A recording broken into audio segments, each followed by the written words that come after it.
Hello, my name is Matt Colquhoun. I'm a writer and blogger from Hull, currently based in Newcastle, and my most recent book is called Narcissus in Bloom, an alternative history of the selfie, published by Repeater Books. Narcissus in Bloom charts the history of our sense of self from the Renaissance to the present day. Though we generally deride the individualism and narcissism of contemporary society, narcissism in particular has not always been a pathological shorthand for sociopathy.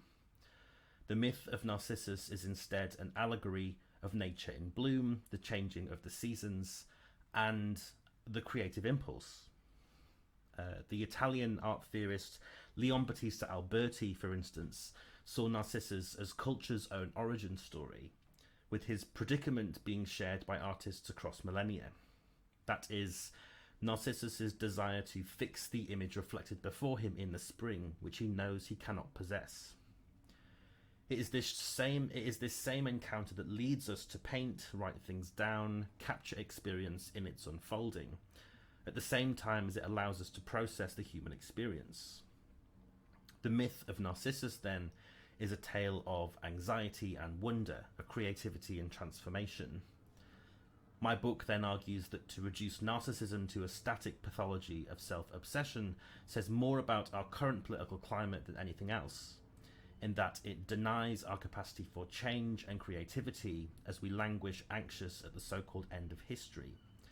It is only by taking a closer look at ourselves that we will come to understand this end as an ideological imposition and illusion.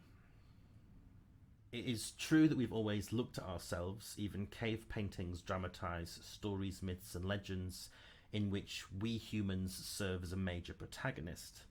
But our understanding of the self-portrait as aspirational and aggrandizing is surprisingly recent. Arguably, we did not start thinking so intensely about our individual senses of self until the Renaissance, roughly 500 years ago, following the explosion of self-portraiture out of Italy, which prefigured the centrality of the concepts of the self and the individual in philosophy and politics about a century later. It's arguably the advent and development of capitalism that has shaped our sense of self most profoundly, and it's surprising how little some things have changed.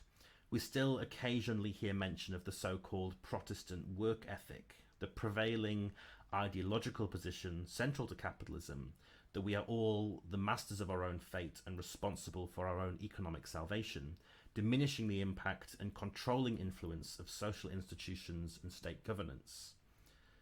But what we forget about the emergence of Protestantism and its particular brand of individualism is that it eventually led to the emergence in Europe of what we call class consciousness. When Martin Luther first protested the Catholic Church, he was shocked that his ideas eventually led to the Peasants' War in Germany, the first revolutionary moment in recent European history, when the peasantry rose up against the aristocracy and demanded a redistribution of wealth. Just as the Barbie movie recently reminded us that patriarchy contains the seeds of its own destruction, so too does capitalist individualism. To denounce as narcissistic the tendency of any political consciousness to emerge from an awareness of our personal experiences conveniently obscures the radical potential that grows within us when we conjoin our individual viewpoints with those held by others like us. We like to think all too cynically that contemporary celebrity culture is more vacuous and uninteresting than ever before, with social media platforms like Instagram giving rise to the new figure of the influencer, such that anyone today can become a celebrity by oversharing the minutiae of their daily existences. But even figures as famous as Paris Hilton and Kim Kardashian, who are so often blamed for popularizing this new era of celebrity, deserve more credit for the ways they have played with their own senses of self. The title of Kim Kardashian's infamous photo book, Selfish, for instance, which I discuss briefly in the book, can be read as a kind of double entendre. Kardashian isn't simply self-involved, but also recognizes her own subjective indeterminacy. Hers is a self-ish. That is, Kim Kardashian is a self, sort of, in that she often demonstrates a keen self-awareness of the gulf between Kim Kardashian the person and Kim Kardashian the commodity.